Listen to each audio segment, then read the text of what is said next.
Hello friends, नमस्कार। Welcome to my channel Shanti peace of mind. दोस्तों, आज पद्मिनी एकादशी का महत्व व कथा हम और आप दोनों पढ़ते हैं और सुनते हैं। इस कथा को सुनने मात्र से यश के भागी होकर विष्णु लोक को प्राप्त करते हैं। एक समय धर्मराज युधिष्ठिर जी ने पूछा श्री कृष्ण जी से कि हे योगेश्वर, पुरुषोत्तम मास अधिक मास के शुक्ल पक्ष की एकादशी का क्या नाम है?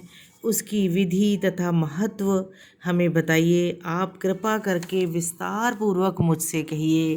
तो इस पर भगवान श्री कृष्ण बोले, हे राजन, अधिक मास के शुक्ल पक्ष में अनेक पुण्यों को देने वाली एकादशी का नाम पद्मिनी है। इसका व्रत करने से मनुष्य वैकुंठ को जाता है। पूर्व काल में ब्रह्मा जी ने महर्षि नारद जी के पूछने पर पापों के समूह को नष्ट करने वाले इस व्रत के महत्व का वर्णन किया था, जो मुनियों को भी दुर्लभ है। एकादशी व्रत का महत्व मैं तुमसे कहता हूँ, चलो ध्यान पूर्वक सुनो। दशमी के दिन व्रत का संकल्प करें।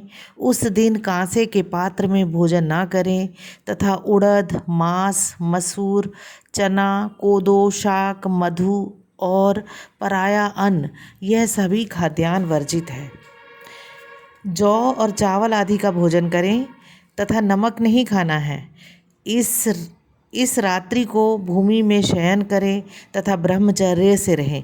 एकादशी के दिन प्रातः ब्रह्म मुहूर्त में उठें, शौच आदि से निवृत्त होकर दातुन करें और 12 कुल्ले जल से कुल्ला करें और शुद्ध हो जाएं। सूर्योदय होने से पहले पुण्य तीर्थ किसी नदी में स्नान करें या घर पे ही स्नान करें और विधि घर पे ही स्नान करें। यह मंत्र पढ़ें, हे मुक्ति के, तुमको 100 भुजा वाले श्री कृष्ण रूप 12 भगवान ने उठाया है। हे मृतिके, तुम ब्रह्मा जी को दी गई और कश्यप मुनि से अभिमंत्रित हुई हो। मेरे नेत्रों, बालों और सारे शरीर में लगकर मुझे पवित्र कर दो। हे मृतके, मैं तुमको नमस्कार करता हूँ। समस्त औषधियों से उत्पन्न और गौ के उदर में स्थित पृथ्वी को पवित्र करने वाला गोबर मुझको पवित्र करे। ब्रह्मा के थूक से उत्पन्न होने वाली तथा सारे भुवन को पवित्र करने वाली धात्री को नमस्कार है। तुम्हारे स्पर्श से मेरा शरीर पवित्र हो। हे शंख चक्र गदाधारी देवों के देव, हे जगन्नाथ, आप मुझको तीर्थ में स्नान की आज्ञा दीजिए। इस प्रकार कहकर वरुण के मंत्र को जाप करें। ओम वरुण देवाय नमः, ओम वरुण देवाय नमः, ओम वरुण देवाय नमः। मंत्र के बाद गंगा आदि पवित्र नदियों के तीर्थों का स्मरण करें कर जलाशय में या घर पे ही स्नान करें और सुंदर इसके पश्चात स्नान के पश्चात स्वच्छ वस्त्र धारण करें। विष्णु भगवान की पूजन करें। फिर संध्या करें। तर्पण आदि अपना नित्य नियम करके विष्णु भगवान के मंदिर में जाकर उनकी पूजा करें। राधा कृष्ण शिव पार्वती जी की भी पूजा करें। भगवान जी का केसर, धूप, दीप, नैवेद्य, चंदन, गंध आदि से पूर्ण श्रद्धा से पूजा करें। जो भी उस मौसम में फल मिलते हैं वो सारे फल उन्हें चढ़ाएं।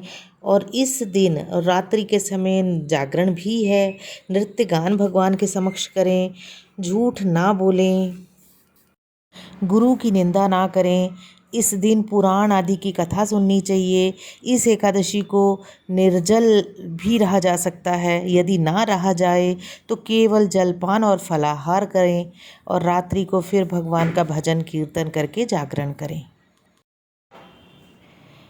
भगवान श्री कृष्ण ने कहा कि इस व्रत से बढ़कर कोई यज्ञ, तप, विद्या या पुण्य नहीं है। इस एकादशी के व्रत से मनुष्य को पृथ्वी के सारे तीर्थ और यज्ञों का फल मिलता है। जो मनुष्य विधि अनुसार इस व्रत को करते हैं उनको यह व्रत सफल हो जाता है और अंत में मुक्ति को प्राप्त होता है। इस प्रकार इतना कहकर भगवान बोले, हे राजन, तुमने मुझे मल मास शुक्ल पक्ष की एकादशी के व्रत की विधि पूछी, वह सब मैंने वर्णित कर दी। कृष्ण पक्ष की एकादशी के व्रत की यही विधि है। अब मैं इस पद्मनी एकादशी की कथा तुमसे कहता हूँ।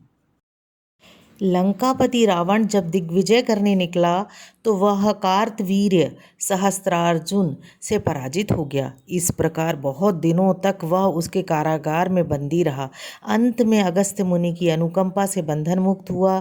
देवर्षि नारद को इस पराजय से बड़ी प्रसन्नता हुई। उन्होंने पुलत्स्य मुनि से रावण की हार का कारण पूछा।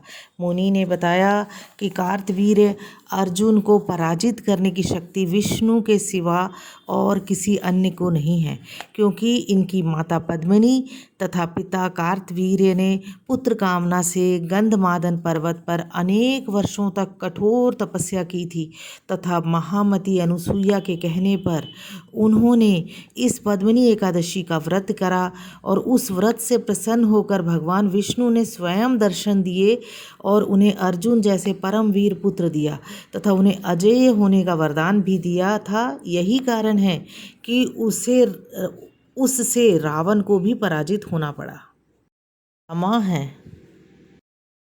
इस प्रकार श्री कृष्ण जी ने कहा कि हे धर्मराज, जो मल मास की एकादशी का महत्व तुमने पूछा था सो सब मैंने तुमसे कहा।